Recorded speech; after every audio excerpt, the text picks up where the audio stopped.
여러분, 차트 업계의 대부다 이렇게 이야기하면요, 어느 누구도 랄프 아캄포라를 들지 않는 사람이 없습니다. 주식 차트를 보고 말입니다. 이분은 투자를 하는 사람이에요. 그러다 보니까 많은 사람들이 이분에게 별명을 지어주기를 굿파더 오브 차트라고 줬어요. 굿파더 오브 차트. 그러니까 차트계의 대부라고 이렇게 이름을 지어준 겁니다. 그런데 바로 이분이 또다시 미국 증시에 대한 충격적인 전망을 내놨습니다. 여러분, 이거 한번 보세요. 뭐 간단하게 이야기하면요, 미국 증시 적어도 20% 이상 하락할 거다 이렇게 이야기하고 있습니다. 와우, 생각했던 것보다가 엄청나죠. 저는 미국 증시가 20%까지 하락을 한다는 전망을 내놓는다는 자체가 어쩌면 말입니다, 충격적입니다. 지금 최근에 들어서 연이어서 미국 증시에 대한, 또 미국 자산시장에 대한 어떤 추락을 이야기하고 있잖아요. 저는 이런 것들이 결국 말입니다, 지금 시장이 굉장히 불안한 것 아닌가, 저는 그렇게 지금 분석하고 있습니다. 시장이 굉장히 불안한 것 아닌가. 그 어느 때보다 불안해 보인다 이렇게밖에 말할 수가 없는 상태입니다. 그래서 항상 준비해야 됩니다. 저는 그래서 이게 랄프 아캄포라가 이야기한 게 과연 현실적으로 일어날 수 있을까? 그런 생각을 여러 번에 걸쳐서 해봤습니다. 그랬더니 말입니다, 랄프 아캄포라가 이야기한 것 하나씩 검증을 해보면 말입니다, 이유가 있습니다. 당장 말입니다, 지금 나스닥이 굉장히 많이 떨어지잖아요. 지난 토요일 날, 어제죠, 마감한 나스닥은 2.72%가 빠졌어요. 385.10이 빠졌단 말입니다. 13,768.91로 마감했거든요. 지금 차트에서 보시는 것처럼 나스닥은 거의 폭락한다 이렇게 이야기할 만큼 떨어지고 있어요. 어떨 때는 나스닥 지수가 장중에 1%까지 오르더니 또 어떨 때는요 1% 이상 2%까지 심지어 3%까지도 지금 떨어지고 있다는 사실입니다. 자, 이거를 보고 랄프 아캄포라는요, 이 급등락이 일어나는 것은 이제 클라이맥스가 아니라 반전의 패턴이다.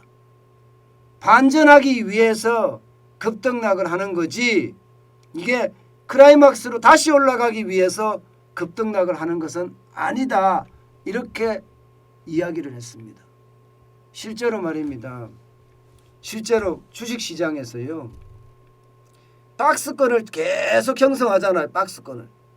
박스권을 계속 성장을 이어가면요, 이게 올라갈 거냐 내려갈 거냐 그 시장이 결정을 할 거라는 상황을 일반적으로 이야기합니다.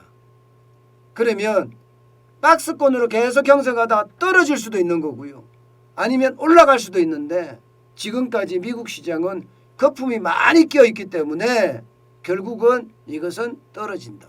급등락을 한다는 것도 떨어지기 위한 전초전이다 이렇게 해석이 가능합니다. 게다가 말입니다, 여러분, 미국 주식시장의 어떤 모양새를 보면 장을 시작했을 때는 좋아요. 잘 나가다가 장 후반으로 가면 완전히 꼬꾸라지는 모양새를 나타내고 있습니다. 여러분 보세요. 장 후반으로 가면 꼬꾸라진 모양새가 나타나죠. 다우산업지수도 1.3%가 떨어졌는데 장 후반에서 완전히 떨어지는 모양새입니다. 나스닥 종합도 마찬가지로 장 후반에서 꼬꾸라지는 모양새가 나타나요. 이거를 보면서 말입니다, 전문가들에 따라서 이야기는 다르긴 하지만 뭐 저도 그 다른 사람 중에 하나긴 한데요. 투매 현상이라고, 투매 현상도 나타난다고 보는 거예요. 저는 그렇게 보는 거예요. 투매가 뭡니까? 가격에 상관없이 팔아치우겠다. 던진다는 뜻이, 던진다는 뜻이.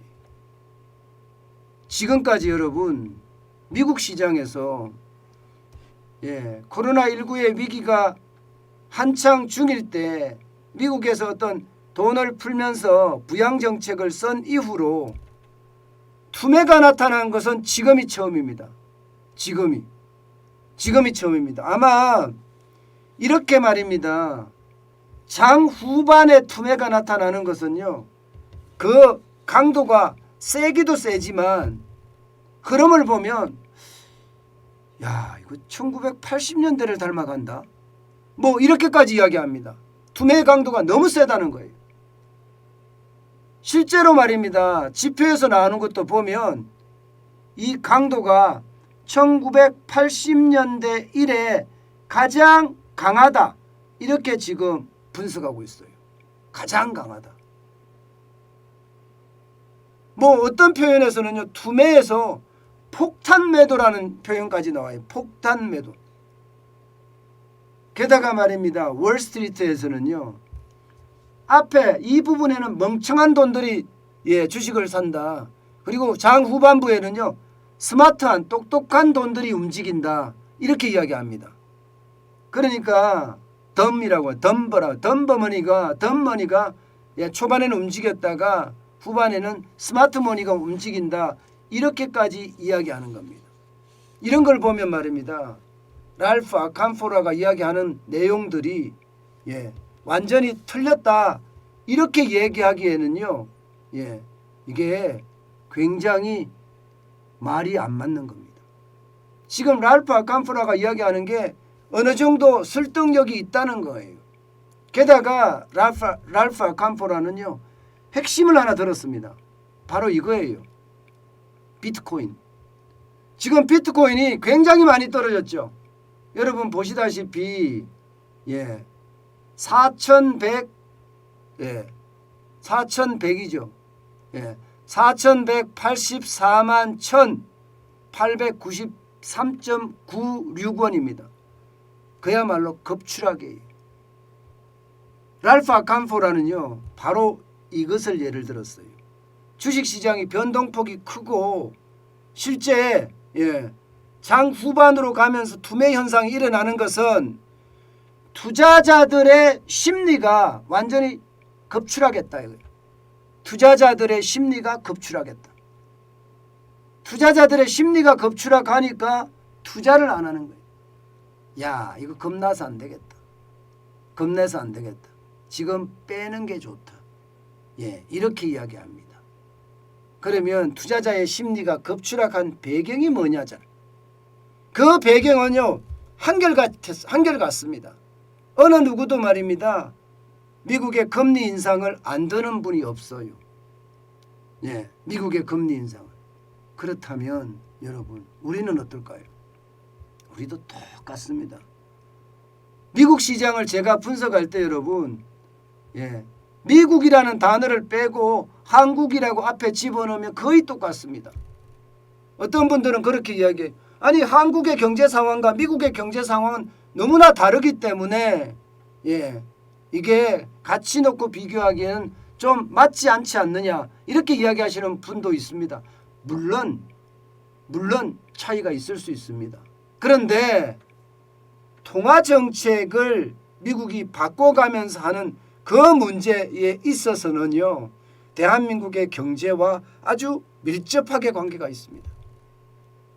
우리는 소규모 개방 경제라고 했잖아요. 우리는 지금이라도 미국 시장에 투자를 할 수가 있고요. 지금이라도 미국의 부동산도 살 수가 있고요. 지금이라도 미국의 상품을 사서 국내로 가져 들어올 수가 있습니다.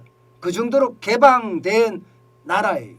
경제가 거의 완전히 개방됐다고 이야기할 만큼 우리나라 경제는요, 완전 개방 경제라고 이야기할 수 있습니다. 때문에 영향을 굉장히 많이 미칩니다. 그런 차원에서 보면 랄프 아캄포라가 이야기하는 그 내용들은요. 지금 시장에 영향을 미칠 수밖에 없다는 거예요. 우리 주식시장에서도 아직까지는요. 장 후반에 어떤 투매 현상까지는 나타나지 않아요. 투매라는 게 이게 무서운 거거든요. 투매 던지는 거니까. 예, 폭탄 매도 이런 말이니까. 예, 아직까지는 이렇게 나타나지는 않지만 솔직히 여러분 머지않았다고 봅니다. 머지않았다고. 예, 그래서 더 위험한 어떤 상황으로 내몰리지 않을까. 예, 그렇게 이야기들을 합니다. 우리 경제 지표는요. 지금 좋아질 수 있는 방향이 별로 없어요. 그래서 솔직히 제가 일요일 날 여러분에게 이렇게 방송을 하면서도 답답해하는 것도 그런 이유입니다.